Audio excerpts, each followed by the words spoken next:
Hello guys, Colonel Ninny here. Strafing is when we use cannons and machine guns to destroy ground targets. Strafing is an art because there's a lot more to it than you would first imagine. In this video, we're going to look at several factors which will improve your ability to succeed in these kinds of attacks. Such important considerations as your approach attack angle, your speed, your weapon's convergence, and your skills at deflection shooting, obstacles in terrain, exit egress flak, and a few other tidbits. The first problem is the approach attack angle, which is how steep your dive is down to the target. Usually this is about 20 to 30 degrees, but how do you judge that? And at what point do you choose to pull up so you don't hit the terrain? Let's compare this approach angle with a steeper one, about 20 degrees to 45 degrees. This angle will allow you to put more lead into the target vertically. Very rapidly you will build up more speed and need to pull out of the dive a lot earlier. An aircraft like the 109 F4 has no pitch instrumentation, unlike the G2, which has an artificial horizon. So the pilot must use an outside reference, which is the horizon and the top of his canopy. Here is an angle of about 15 to 20 degrees, and here's an angle of about 30 degrees. With this degree of approach attack angle, we will accelerate to about 420, which is important for what's coming up next. We're going to trim the aircraft slightly nose up. There are no obvious threats. I have my target, and I have evaluated the obstacles on the approach and for the exit. In a steeper approach to the same target, I build up more speed and don't have as much time on the target before I have to pull up to avoid the trees. Let's see that again at half speed. It's a poor strategy. Too steep, too fast, and too many obstacles. So why is speed a problem? Remember that your objective is to put as much lead into the target as possible in the shortest amount of time. And the faster you go, the more difficult that is. At 360 kilometers an hour, you're doing 100 meters per second. And that means horizontally, a 1 second burst will spread evenly over a distance of 100 meters. If your target is a 10-meter horizontal square, then only 10% of your rounds will hit it, unless you constantly correct your approach attack angle to keep the rounds on target by pushing the nose down onto the target. Then let's try 540 kilometers an hour, which is easily attainable in these aircraft in a dive. And on to problem number 3, weapons convergence. I cover this kind of ballistics physics and geometry in my video on how to improve your aerial gunnery. But basically the convergence point is where all the rounds fired from numerous guns on an aircraft will converge to one point, normally 250 to 300 meters in front of the aircraft. With the red target icons on, you can see it runs down from 500, 400, 300 meters. That's when we need to open fire. Normally you won't have the icons to tell you the distance, so you'll have to judge the distance in your reticle by how big the object appears within the crosshairs. This tank is about 800 meters away. 600, 500, 400, 300. When the tank fills up the open space in the middle of the reticle, it's at the right range. Next technique is to fire a little early with the nose a little low and raise the nose up over the target. Raising the nose almost to the horizontal will guarantee that I get over the obstacles beyond the target. Granted, it does use more ammunition, but hitting a tree is not an option. When targets are obscured or hidden by terrain and other obstacles, a direct approach is not always possible. This means you have to attack from a steeper angle. There's only one way in and only one way out. These vehicles hidden on the street present an added problem with a small hill to the egress side of the target. I know that with the steeper dive angle I'm going to build up more speed, which means I have to be prepared to recover from the dive earlier.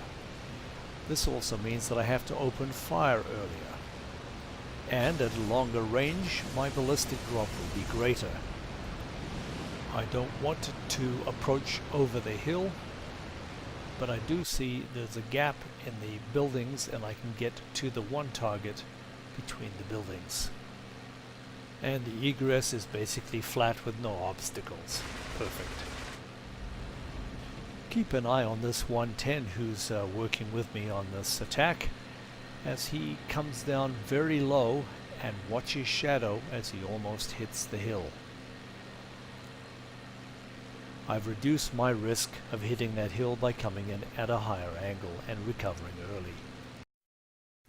To shoot straight and hit your target, the aircraft cannot be yawing left and right. To maintain coordinated flight while we open fire, we must keep the ball in the center with the rudder. Confirming the ball is centered is our final check before we open fire. Watch my ball as I line up for the first shot. Although I line up well, my aim is slightly off. My problem, not the airplanes, and I have to now deflection shoot. For me to bring my nose over to the right onto the target, the only thing I can do is to use the right rudder to push the ball out of the center and bring the nose to the right. This is known as deflection shooting. With the right rudder on, notice where the ball is. Notice how it brings my nose right over onto the target. Then the ball back to the center to engage the other targets. Let's watch that again, but in one movement. Watch the ball and watch the effect it has. As I work the rudder to bring the nose over onto the target.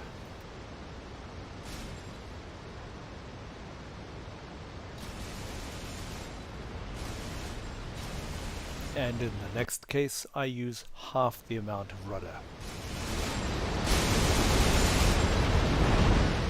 So now let's look at a 2-for-1 sail.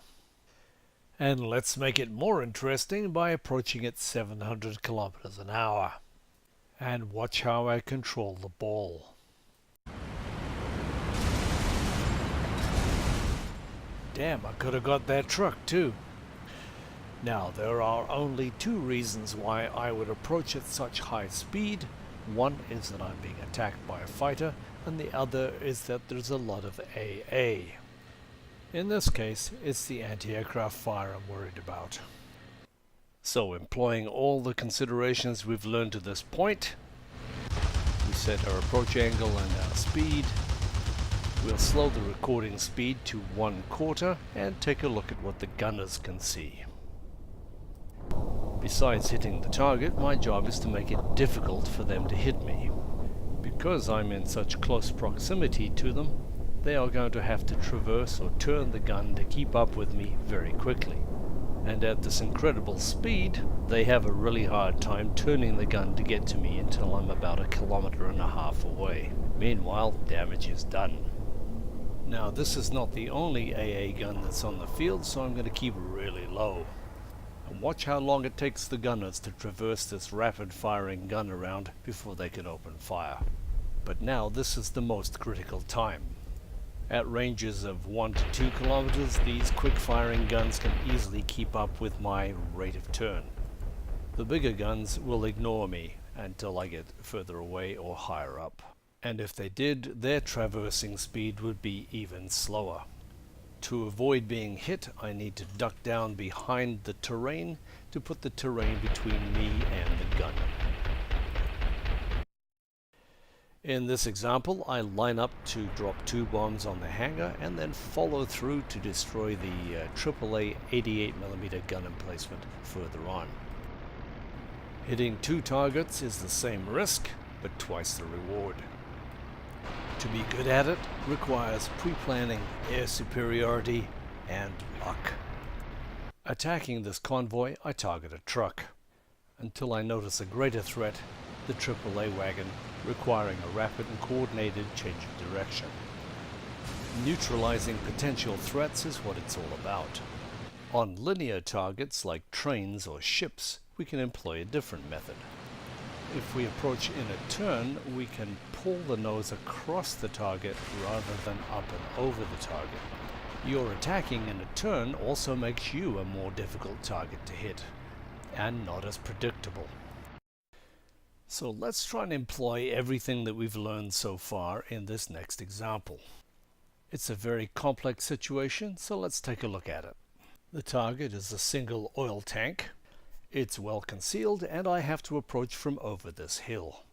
I'm already targeted by the quick-firing flak in the hayfield, with a second quick-firing gun off to my right somewhere. You'll see the rounds impacting on the hill, which means I must take immediate evasive action and still plan to hit the target. And if we get that far, we're going to go straight over the top of the AA and then commence a turn to egress. Sounds pretty straightforward, doesn't it? Let's look at my approach from the AA position. I'm flying directly into the line of fire, but watch what I do to avoid it.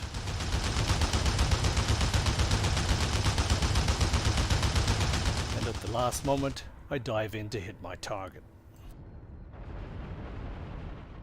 Yeah, baby. Okay, now let's watch the same thing from the external view.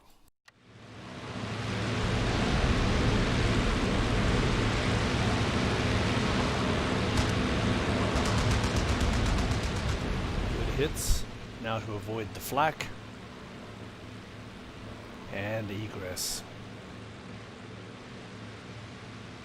Target destroyed.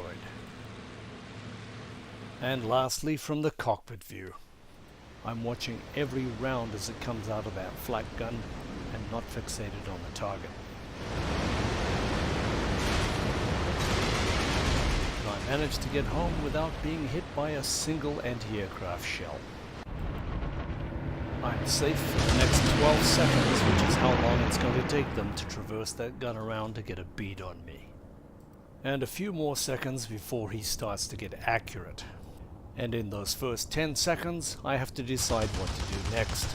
Diving down to put the terrain between the gun and you is always the best option. To conclude this tutorial, we'll look at some actual ground strafing by US aircraft in Germany in 1945. Note how the pilots often push the nose forward to get a little bit more lead on the target.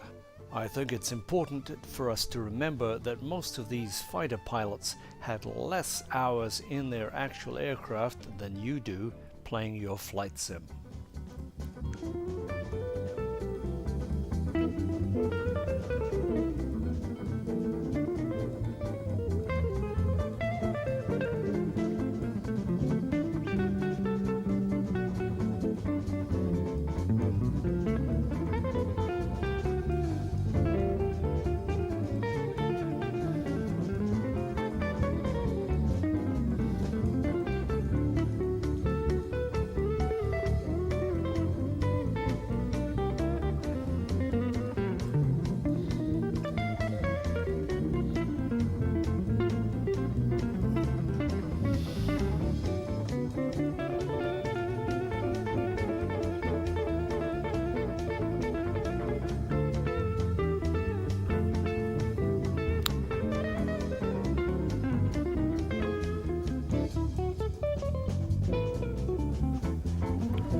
Well guys, thanks for watching. I'd be interested in getting your feedback.